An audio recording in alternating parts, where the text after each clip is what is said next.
What's going on, Junkie Nation? Gorgeous George and Goes always deliver the big names, and today we get to talk to the BKFC GOAT, Luis Palomino, who once held two belts with BKFC, tons of title defenses, had an undefeated run. You are the GOAT, right, Luis? I mean, this is pretty obvious. They're still chasing you in this sport in terms of being having that status. I mean, we can just talk numbers. Numbers don't lie. I'm the only eight-time world champion in BKFC history and the only champion to defend his title six times successfully, consecutively. So, yeah, I'm the GOAT, man. Yep, I hear you. Let me ask you a question. We just had the Ankalaev Pereira fight, and Dana White was asked, "Will Pereira get a rematch?" And he was like, "Yeah." And you could just tell that when someone's had a little bit of a run and he had three title defenses, then right away, despite that fight not being exciting, they want to run it back. It's almost like a tribute to the champion. Why Yes. haven't you gotten something similar? It's been a while since you last competed, and I think one of the titles just was, I don't know if you had to vacate it or they had to move on from you or what. Yeah. It seems like you haven't gotten that type of love, maybe. Look, man, to be honestly and brutally clear, I had to first vacate the 155-pound title that I defended six times in the record where I'm 8-0 undefeated, right? So I had to vacate it after I had earned the 165-pound title in order to be able to defend the 165-pound title, in which fight I faced Trout. So I had to vacate 155 to be able to defend 165, and then I lost that fight against Trout. And to be honest with you, man, they offered me the fight, but the numbers did not make sense. I was offered the fight in the guy's hometown, which meant I had to go and travel over there for at least 21 days to acclimate, which is high altitude. And then not selling tickets, I'm losing money there. I'm losing money, doing a 21-day camp over there with my team, and then a pay cut of about 30%, to not be more blunt than that. It was numbers that did not make sense for us. So technically speaking, they offered it to me, but the numbers didn't make sense for us, and we've been waiting since then to fight again. So I got tired of waiting for that rematch. I got tired of forcing my body to hang on to weight that I can't hold on to. Because I walk around 170, man. I had a shape on 173, 174. But I walk around 170. When I'm in shape, I'm fluctuating between 165 and 170. I have no business in 165. I was only aiming to defend that title, and it's not in the table anymore. I haven't heard anything about it. So I decided to come back down to 155. That's where I'm at Mhm. right now. You got Howard Davis ahead of you at BKFC.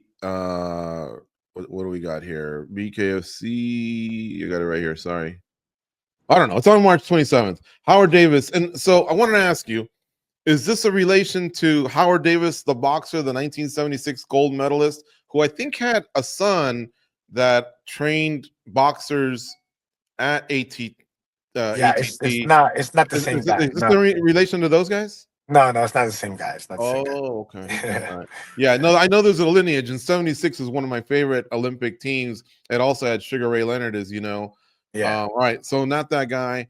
no. Um, what's his experience like? I've seen he's done a little bit of BKFC as well, but does he come Yeah, from a boxing lineage, or what are his yes, strengths? What have you broken down on this guy?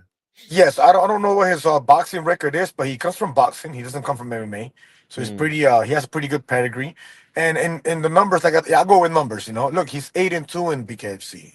It's very hard to get those type of numbers.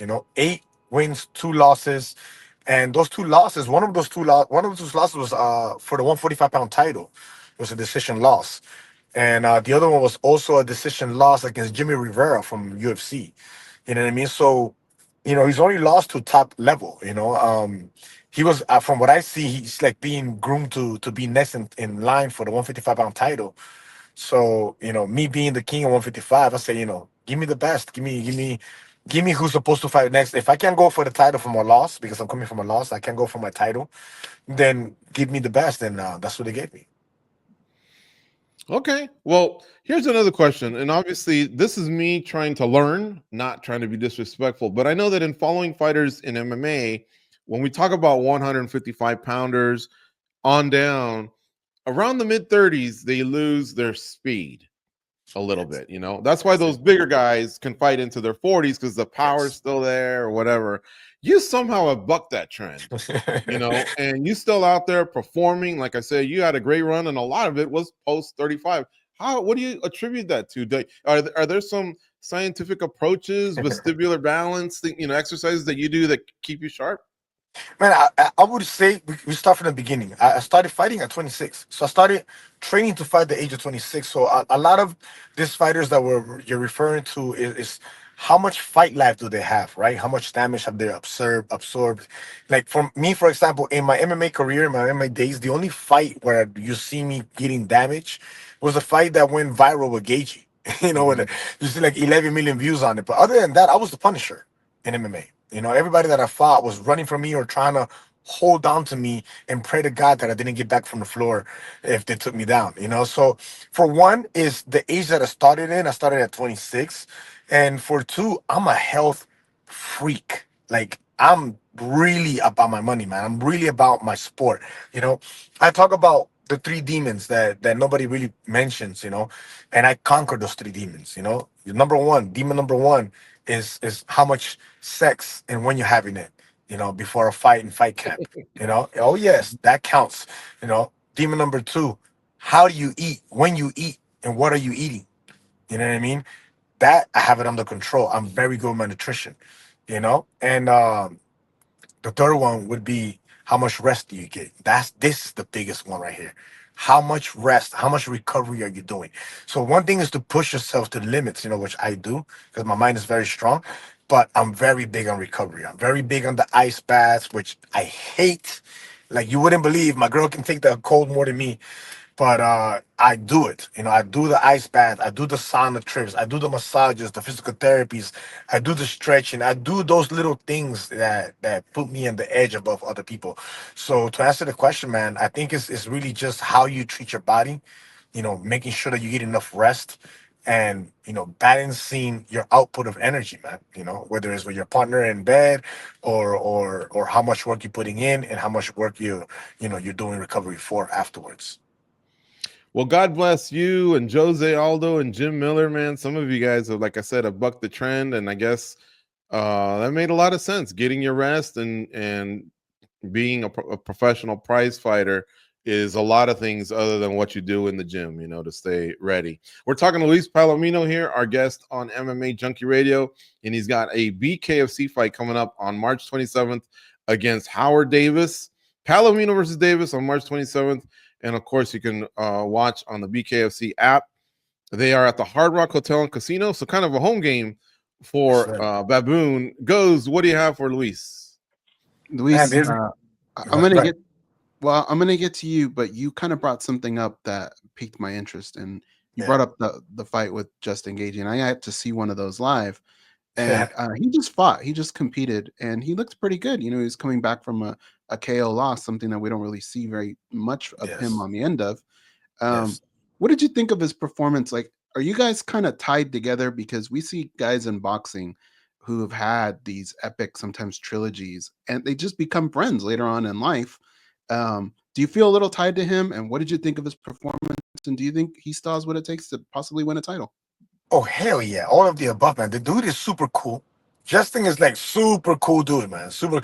The guy gave me so much respect when that he didn't have to do this.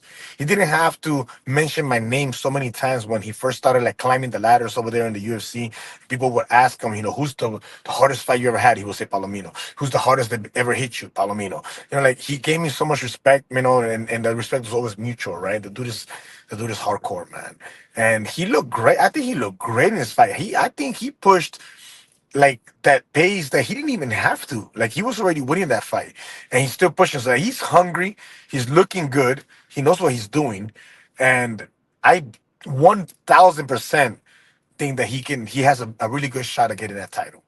And I think that he's really after it. His mind is set for it, and I think that he can get it. I really believe so. Luis, we have multiple shows here on MMA Junkie, and one that we have that's called Overreaction Time with Simon Simano. He had asked me, basically he asked a question and I tell him, or he makes a statement and I tell him if he's overreacting or not. And his statement was BKFC is now the number 2 organization. And I wanted to go, are you? And then I started thinking about it. I was like, wait a minute, he might be right. Because you start doing the math and you start saying, okay, Bellator's gone, things aren't really going PFL's way right now. The level of excitement that happens when BKFC is coming around, I Yes. thought you might be actually right. What do you think, man? Where is BKFC now after a couple of years you being with them and seeing the evolution of the sport? Man, after going to, I flew to Philadelphia to see the Eddie Alvarez fight for Knucklemania 4, I believe it was, where Eddie Alvarez faced Jeremy Stevens, my brother. Like, it was like 18,000 people in attendance, man. That shit was crazy. It was nuts. I've never, like, that's like a UFC event. You know what I mean? Like, we're definitely up there. We are definitely up there, man. We're selling. The fights are exciting. Look, you got to think about it like this, right? The attention span of people today. We have MMA, UFC, which is 5 3-minute rounds. But me being a fighter, if you just so happen to catch 2 or 3 fights back to back that go to decision because of the wrestling and grappling, you can start doing this. It happens. Even me as a fighter, I start a little, knocking my head, falling Mhm. asleep. But you compare, and then boxing, same thing. Like, nobody cares about any other fights going up, leading up to the main event or the co-main event, main event. And the rounds are like 10 rounds and 3 minutes each. BKFC is 5 2-minute rounds, man. We're talking about TikTok. We're talking about like quick attention span. Cut, knockout. Cut, knockout, knockout. It could be 10 fights, 10 knockouts. So you can come out there, watch a great show, and still not be so late where you can go and party afterwards. And you're not falling asleep. So I believe that, yeah, we're up there, and for the masses, it makes sense, and we're gonna just keep growing at that pace, man. I believe so. It's been exciting to watch the sport grow, and obviously a lot of credit has to go to David Feldman, the idea and just always pushing forward. But now he's got a partner, right? Conor McGregor. Have you noticed anything? Has there been a Conor McGregor effect? What do you think he's brought so far in this short tenure with BKFC? I'm gonna take a little bit of credit on the manifestation of McGregor, because I swear on my son's life, before anything happened with McGregor, I said this in plenty conversations with coaches, with friends, and I would say, man, imagine, this was in a time when McGregor was trying to buy into UFC and it didn't happen. And I said, imagine, somebody like McGregor coming and being a part owner of this organization and taking it to that next level, taking it to those eyes that he has on him, you know? And fuck, man, I don't know. I guess I was part of the manifestation because it happened. It happened a couple of years later, but it happened. I think he's done great. I think, it's like what Dave Feldman says, right? When he calls, people answer, you know. And he's a hype dude, man. And his whole aura and personality just makes sense with bare knuckle, man. So I think it's great. Great for the sport, great for all of us. One thing we always talk about, you mentioned Knucklemania and the good ideas that they've had over there. They're going to have this huge tournament. We don't know a whole lot about it, but it looks like there's going to be a pretty big price tag for the winner. Have you had any talks about being in the tournament? Do you have any updates for us regarding that? I spoke to Dave the moment that everything started to get a little more and more serious, 'cause I've been hearing about it for a while now. And when it started getting more and more serious, I got a conversation with Dave, and asked Dave, am I? And before I could even finish the question, he was like, "Absolutely, absolutely, you're in the tournament. If so, this is the situation where they are right now. I don't know. I don't know. I do not know if they made any decisions yet. They have. I don't know if they decided what the weight class is going to be. So from what I hear, there might be like a 125 pound to 165, in which, if it's that weight classes, then I'll be in there. Or if they're gonna go from like 175 to like the heavyweights. So depending on who they decide to go with, like what range, then I'll have a space to get in there. I have a shot at those $15 million. So it's gonna be about $25 million in total. But the winner of the entire tournament takes 15 million. So, praying to God that I get a shot at that. You'll fight at 55 and 65, but what's the highest you'll go? I've been asking to fight Mike Perry for 2 years straight, more than 2 years now, and that's a 175. Okay. And that's literally me walk around weight, and that's me giving all the advantage, because I'll tell you, this is, bro, this is no bullshit talk. You know what I mean? Like, I'll whoop Mike Perry's ass, man. This is, in the end of the day, this is boxing. It's bare knuckle boxing.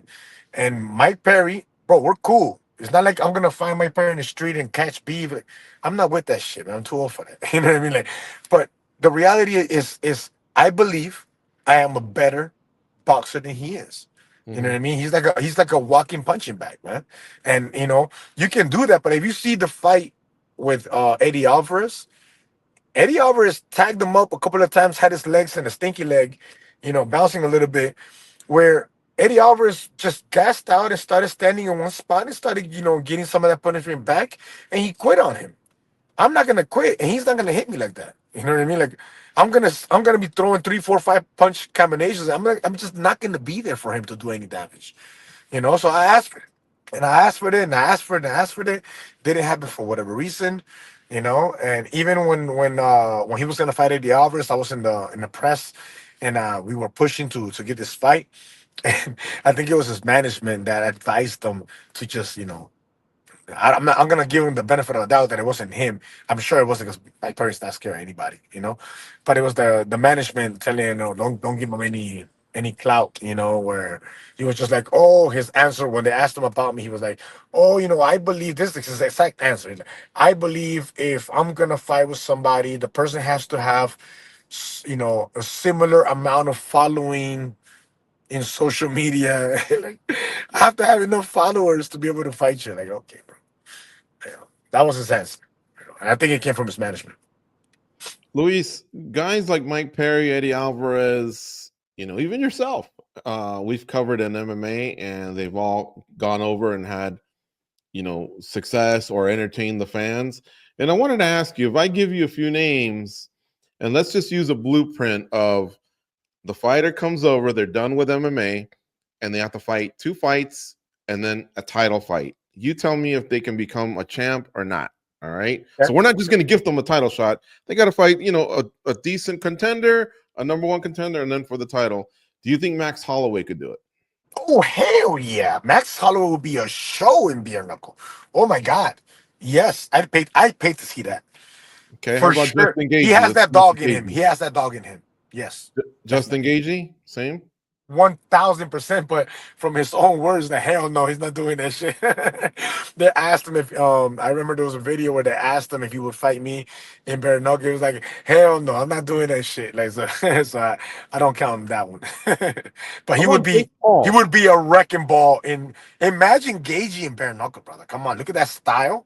Hmm. Like Gagey's way of mentality of fighting is either he's gonna die or I'm gonna die. That's the way he fights. So imagine that in bare knuckle. Pfft, I'd love to see that. How about Jake Paul? Could he pull it off? Hell no. I'm No. sorry. Nah, I don't see Jake Paul doing bare knuckle. I just don't see it. It's too much money around him. And you look, I respect Jake Paul in the sense where he's a dude that has been putting in work and he's improving. Okay. We're not gonna talk about who he's fought and it's not forget about all that. End of the day, he's been putting in work and there is improvement in what he's doing. Now, is that dog in him? Because bare knuckle is a different animal. I Hmm. don't think so.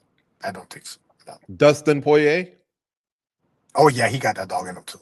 Yeah. Yes. Brandon Moreno. Oh yes. These are all hitters right here, man. You're talking Hmm. about bare knuckle type fighters. Yes. Yeah. You know why Yes. I'm asking actually? Because I always wonder when I see McGregor part of it. I know that Feldman and Dana White actually get along. I always wonder if Yes. um Dana shouldn't have he should have just left boxing alone, left power slap alone. I would have loved for him to be involved in BKFC with David Oh my Feldman. God, that would have been Kind of great. like that little crossover of athletes. You just saw Yes. Jeremy Stevens go over, and now it looks like the UFC took him back. So I kind Yeah. of like that if it can be all under one umbrella. But I think a few guys could maybe benefit later in their career, and do like you did. That would have been great. I mean, but look, man, I didn't have any luck with any of the UFC fighters. If it would have been like that, I probably would have had a better chance. But look, Chad Mendes came into the organization for an entire year and just literally ducked me. Like, did not want to fight me at Hmm. all. I asked and I nearly begged for that fight, and it didn't happen. So like, these guys come in from UFC, right? And I'll put those names out there. Like the Eddie Alvarez, Mike Perry, Chad Mendes, and they kind of like hide behind their fame and their following. Hmm. Like I'm gonna get my feet wet or I'm gonna fight this. But like, where's the fighter in you? Like me, let's say I come from UFC, right? And I'm a former champion of UFC or a top contender, or I had mad knockouts and fight of the night bonuses, and I come into a new organization. I want to fight the best. I want to fight the best. You know, I am that best. Nobody Mhm. has the belt collection that I have in this organization. Why are you ducking me? You got people like Jeremy Stevens before he went to the UFC. Before after the fight with 80 hours, I was calling him out left and right. The dude blocked me on IG, bro. Talking about he's the king of the barbarians, he's the baddest motherfucker, and this and that. I'm like, how are you the baddest, the king of the barbarians, but you don't want to fight the best? That's in Mhm. your weight class. Like, Yeah. yeah. What kind of a car you got? Looks nice, man. You got the Oh, light thank brown you. leather seats. You got that full moonroof panel. What are you driving nowadays? This is the Audi Q7 Prestige package. Treat you. Wow, looks Yeah. pretty legit, man. Thank you. But I also see some graffiti out there. What part of Miami you in right now? Be Oh, careful. we're in Little Havana, brother. There's Little Havana. My barbershop's right around the corner. What happens if somebody comes by, knocks on the window with a gat and says, "Give me the keys, coño, dame esa llave." I'll be like, hold up a second, man. Nah, you can take it. Nah, I'm not messing with nobody. You're not For missing. one, for one, I learned my lesson many years ago. One, You I got don't jacked? fight for free. No, I didn't Oh, get jacked. I've nearly killed 3 people. Oh ooh, wow. And it was not a pretty look, man. Like I'm talking about like a one hit quitter. Like I hit him one time. I've never had problems with somebody in the street that are my size. It's always been like over 200-pound person, mm-hmm. you know. And sometimes they're drunk, and then when you hit them one good time and they land head first, Yeah, Mhm. it's not a good sight, brother. Like one of them lost his high sight for a week, yeah, because they landed in the back of the damn, head. Like I yeah. got scared. I got 3 big scares, and I never did it again. I just never reacted again in the street. I just don't react. So you just I just hear the keys. I'll call the insurance, and that's it. go ahead, man. I'll go about my business, man. I had 3 real good scares, and the third one was it for me. That was many, many years ago. Never again. That's it. Was my Cuban accent okay? By the way. It was good. It was good. All right, Goes. You got anything else for Baboon? We got to let him go. What you gonna go get dapped up and get your hair Yes, done or sir. Look at something? me. I'm all wolfed up, man. Look at me. That last thing for me, just I want a prediction, man. How's this fight going down? Look, the kid is gonna come in and he's talking a lot. Where he's not really talking a lot, but when he does talk, like Masvidal had us do a face off for the 305 block party over here in Miami, right? And we were there face to face, and he's towering over me because he's very tall, but he's not making no eye contact. He's talking all this, I'm gonna bring belt to ass, and I don't know what. And he doesn't believe what he's saying. Like the confidence of what he's saying is not behind him. He don't want to make eye contact. I believe that he's gonna come in. He's gonna try his best. He's a clean boxer, like I mentioned. But prediction wise, man, I'm gonna break him down within the first and second round. And if he just doesn't go away in the second round, in the third round, it's a guaranteed knockout. Yeah. That's what's up. All right, Luis Palomino, always a pleasure. Great catching up with you, and it's nice to see you have something on the books, and it's coming up soon. Triller TV, check it out. The BKFC app, it's full of info, and we hope to talk to you after the fight as well. You got it. Before you guys go, yo soy Hey. peruano y represento todo Latinoamérica. Carajo. Take care, guys.